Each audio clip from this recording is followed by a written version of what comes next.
Hi everyone, this is Elizabeth at craftsbyhappystamper.com. Thanks for joining me today. Today I'm sharing with you a simple and sweet Easter card I made for the Can You Case It sketch challenge that launches this Sunday. Um, I will actually be making two cards in this video that are the exact same design, just with a little bit different background paper. So let's get started. I started with a thick whisper white and cut it at 5.5 by 8.5 and scored it at 4.25.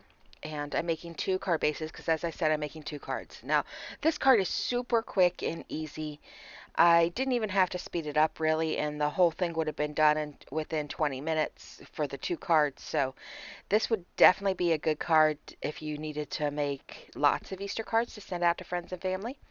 So I'm using the Perfectly Artistic Background Series paper, and I used one of the pink and one of the greenish mint-y cards, um, colors, and I cut that at 3 7/8 by 5 1/8, and then I cut a black mat that is 5 1/4 by 4.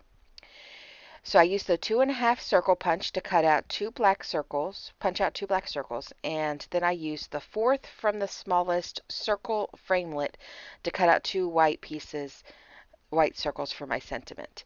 And this stamp set is from the Made with Love, and it has a sentiment already on it that talks about babies or something to do with babies, because that's what the set was originally made for. So I just used my scissors and cut off the sentiment so that I could stamp the bunny by itself easily. You could certainly mask this off if you wanted to instead of cutting it, but I thought it was easier to just cut it off, and I made this card in my stamp club, so when people are mass producing it, it's certainly much easier to cut it off. So at the bottom of the circle, I'm stamping a Memento Tuxedo Black ink celebrating Easter.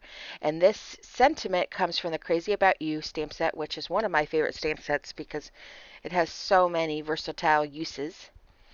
So I just did that as far to the bottom as I could get it. And then I stamped the bunny in the center in Tuxedo black ink, Memento black ink as well on both of them. And then I'm almost done. I just have to get my Stampin' Write markers and color my bunny in. But you don't even have to color your bunny in. I think the bunny looks cute just the way he is, perfectly white. I used some pink Pirouette to color in the inside of the ears and the nose and to give them little pink cheeks to add just a little bit of interest. And then I used my Smoky Slate Tuxedo Write marker Stampin' Write marker to just add these like little tiny C's to the bunny and some little straight lines on the belly. And that just creates a little bit of a shadow so it looks like he's really fluffy and furry. You certainly don't have to do this. Sorry about that. You certainly don't have to do this, but it just adds a little bit of interest and it's super quick to do. So I certainly recommend it. And I'm just finishing up here on the second bunny.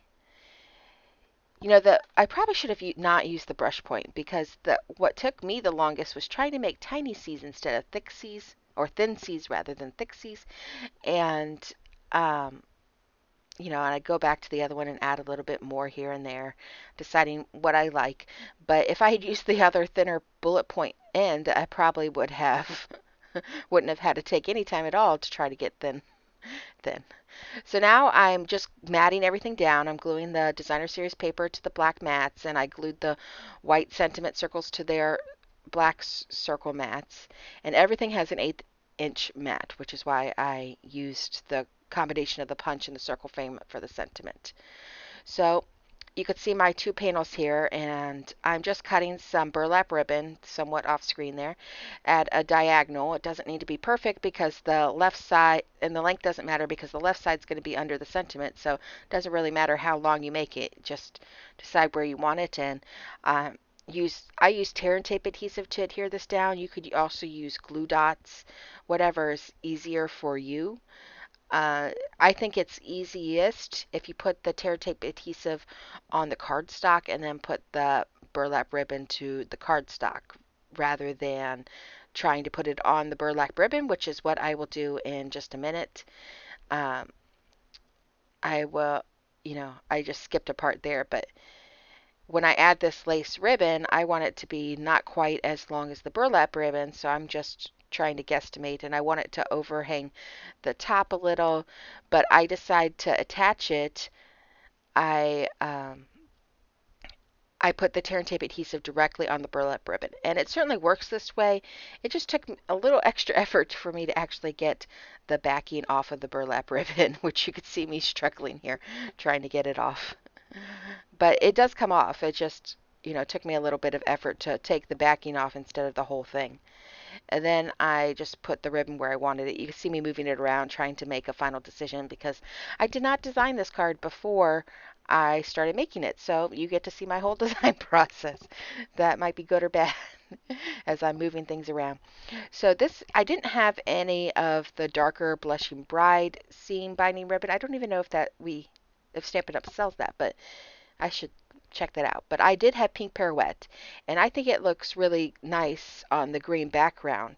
But I'm not sure if I love it on the darker Blushing Bride-ish background that you see to the right. On the inside of the card, I decided to stamp another bunny, but I didn't color him, but you could color him if you wanted. I just think he looks so sweet. You can see me doing that now. And then I'm going to attach the front panels to the front of the thick Whisper White cardstock. I like to use liquid glue with my panels mostly because it gives me time to wiggle it around.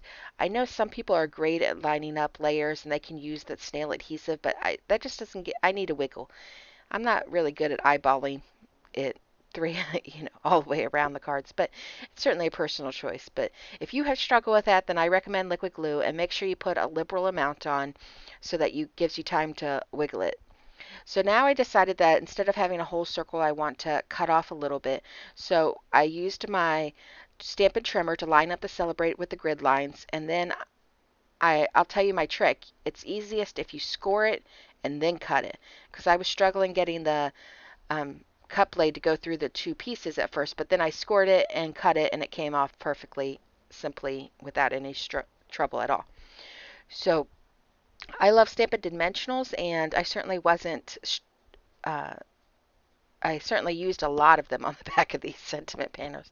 You don't necessarily need to use this many dimensionals, but I wanted to make sure it was sturdy, and there is going to be ribbon underneath these, so I wanted to make sure that all of the outside that's not on ribbon is has a dimensional supporting it so that it wouldn't get crushed in the mail. And then I decided to add just a couple more for the inside, although the inside part of the panel probably doesn't need anything because it's got all that ribbon supporting it. But then you have to take off the little backings, and these actually really are not hard. I don't know why I had so much difficulty with it. I think it's because I had just cut my nails off, so they're so short I can't get them underneath the little flap. I'm sorry, I'm like incompetent at crafting today, but basically that's what I did. And then you can just line up the sentiment piece so that there's a little bit of black matte from the bottom, and then it looks perfect. So this is where I stopped originally, but after staring at it for a little while, I decided that both panels would appreciate a little bit of glimmer or bling, so I added some Blushing Bride sequins to them, which I'll show you in the pictures. But that's it. Both the cards are done, and they're super quick and easy, and I think they're really cute. So here's the final card. You can see I added some Blushing Bride sequins, and I'll show you the other color in a minute. I appreciate you stopping by to join me today. If you like this video, please give it a thumbs up, and if you haven't already subscribed, please do so. You can click in the description box below in order to get to my blog, where I have a complete supply list as well as links to the current Can You Case It sketch challenge so that you can join me with this awesome sketch. Thanks. Bye.